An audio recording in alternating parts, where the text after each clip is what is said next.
Greg Sheraton, a journalist from The Australian, wrote a brilliant article about how Australia is currently divided, it's been misgoverned, it's in retreat, and our nation is in decline. I've spoken about it a number of times because we have our politicians that are really corrupt and don't really care about this great country. They only care about themselves. A vast majority of our politicians are Labor MPs, and they're being bought and sold by the likes of China. If you have got a number of multi-million-dollar properties on a, let's just say, a $300,000 a year salary, how is it that you're able to afford 4 to 7 properties that are worth a few $1,000,000 each? It doesn't really add up, does it? I'm doing the math. It doesn't add up unless you've taken bribes, unless you are able to afford it somehow by the likes of being bought from China. Now, Penny Wong has another mansion worth $3.4 million. She paid for it. This is her 4th home. Penny Wong, who is, well, part of Albanese's cabinet for sure, but she's not the Prime Minister. Albanese's got 7 homes, I believe. 7. Worth a few $1,000,000 each. Now, I know Peter Dutton's got a massive portfolio of about 30 million, so Peter Dutton can't really talk either, but I believe Peter Dutton has done some really smart things with his money and investing. You can do that. But Anthony Albanese came into politics with nothing. Same with Penny Wong. And somehow, within the last couple of years, they've been able to get a number of houses. Meanwhile, loads of other Australians are going backwards. The economy is in ruin. Inflation, I understand they say it's going down, but guess what? You can say that inflation is going down, but wages haven't gone up. So if inflation's going down, you know where it's going to? It's just meeting where everyone's salary was, just a little bit. Not too much, because it's still quite high, if you ask me, but everyone's feeling it. You go into the shop and a packet of Tim Tams is like $7 now. Tim Tams. You go into a different country and it's $4. Coffee is now like $7, $8 for a regular. That's nuts, if you ask me. Why is everything constantly going up, but yet our wages aren't going up? They're making so many excuses. So is there any wonder that Australia is in massive decline? Recently, Anthony Albanese went over to Rome or Italy to have the inauguration of Pope Leo. And there he met some of his favorite people, the likes of the G word, Globist, Mark Carney, who wants net zero. Australia is still part of the climate agreement, which is absolutely nonsense because you can't get to net zero. So why are they even trying? They're doing their very, very best to virtue signal living crap and make every environmentalist happy. But the problem is this whole issue of climate change. Sure, the climate is changing. I agree. It is changing. But getting to net zero is absolutely ridiculous and outrageous. You can't get to net zero. But these two leaders, Mark Carney of Canada and Anthony Albanese of Australia, want to make a statement to the entire world that we're going to get there no matter what. And you know what's going to happen? We're going to suffer because of it.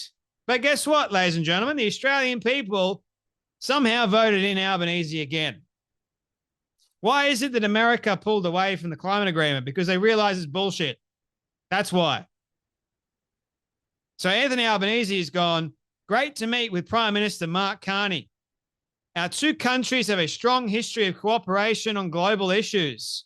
Wink, wink. And we will work together on closer trade and more secure Indo-Pacific.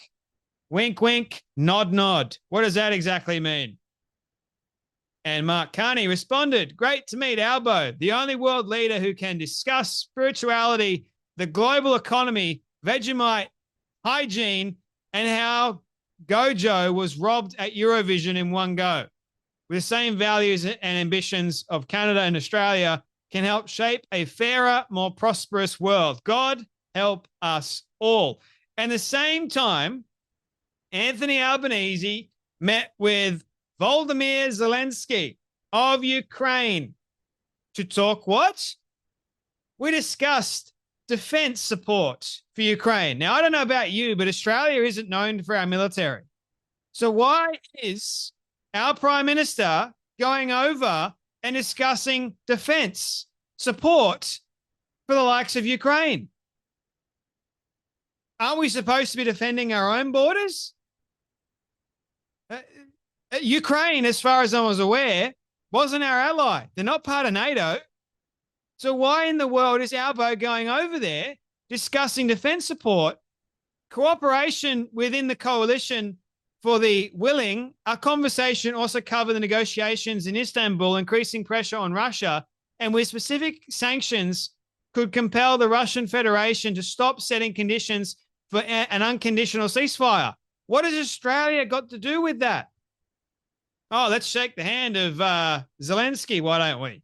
Now, I'm no way saying that Australians shouldn't support Ukraine, but this is a bit extreme.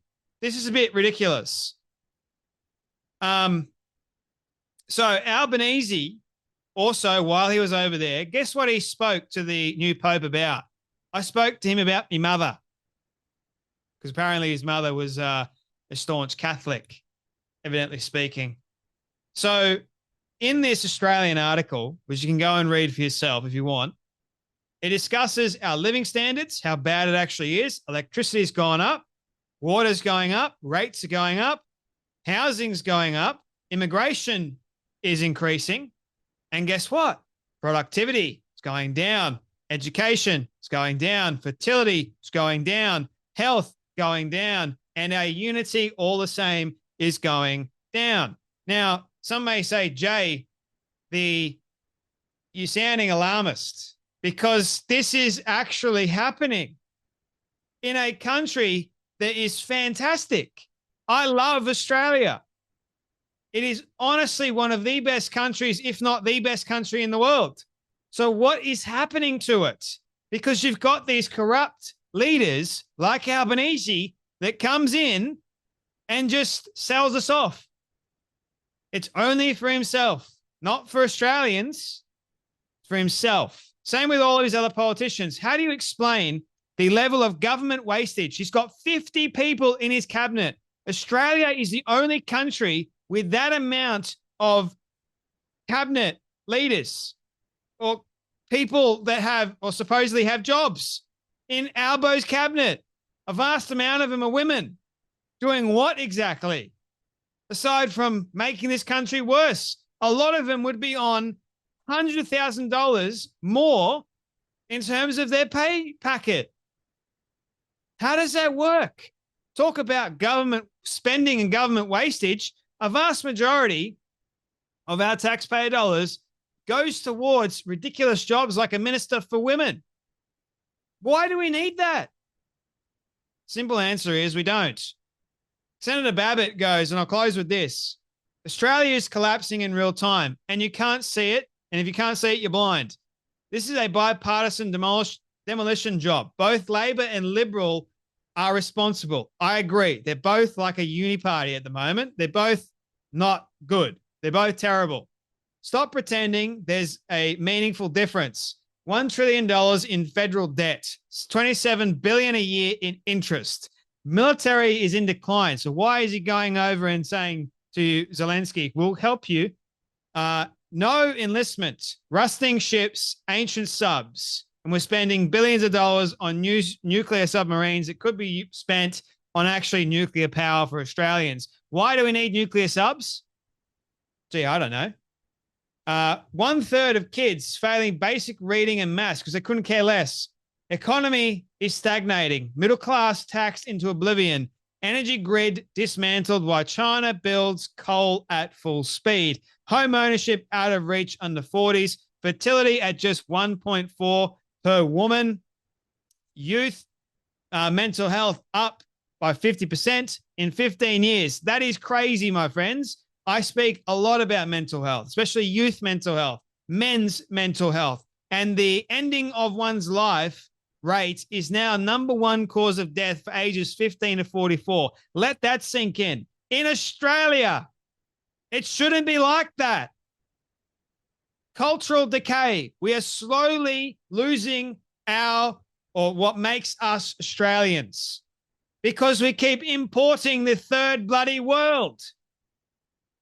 We have mass unchecked immigration, rapid erosion of Australian identity, and those are just some of the things that is happening to this great country because, my friends, we have these spineless leaders that only care about themselves, not about the Australian people, the Australian way. They've forgotten that because you know what? Money speaks louder. So Albanese has really started destroying, and he's doing a fantastic job at it. Is he actually helping Australians out? No. He's doing a worse job. And I, for one, don't want to continue watching the country that I love, was brought up in, or born here and brought up in, fall by the wayside. No, thank you. But it's high time that we have a change. Having people in positions of power that actually understand the struggles and the plights of everyday Australians, not politicians that claim that look down from their ivory towers. No. No. Anyway, that's enough from me, but you guys take care, be blessed, and I'll see you all in the next video.